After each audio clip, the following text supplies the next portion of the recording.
So you are figuring out ways of using viruses to help by killing off cancer cells. Are there concerns about other effects those viruses will have on the person, or whether they could get out and spread to other people? This is a very critical question that you asked, and these concerns are real.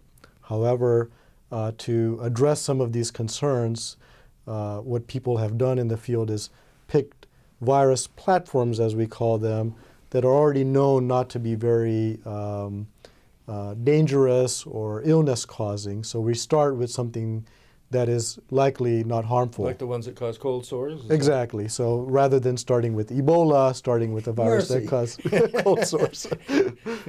Right, right. But how about just the effects of these viruses on other cells in a person's body? Is that a problem?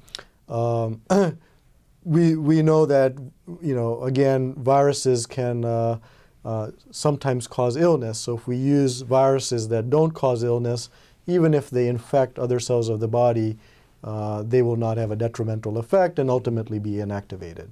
So how do you get the virus to where you want it to do its work, or do you just give it to the entire person's body? What you're referring to is how do you deliver the drug in this system, right? Delivery, right? So that remains a big barrier.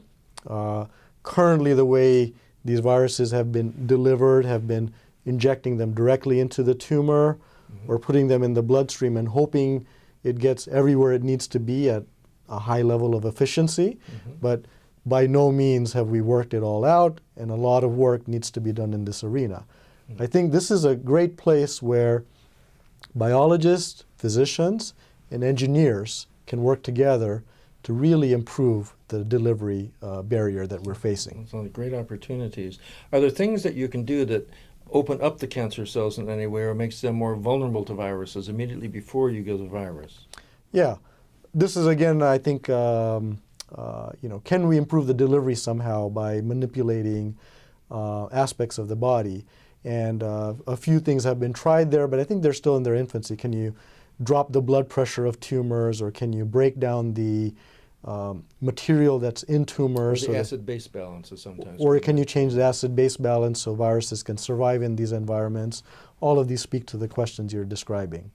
It sounds like another 100 good experiments that needs at least might even be 1,000. And might even need $100 million to get a good start on it. I hope not that much. But it's exciting to hear that so much progress is being made, and this is a wonderful example of how our new genomic science is actually paying off in combination with evolutionary thinking about what's actually going on, both in the tumor and in bodies that have been shaped by natural selection to protect themselves naturally against cancer, except when they don't.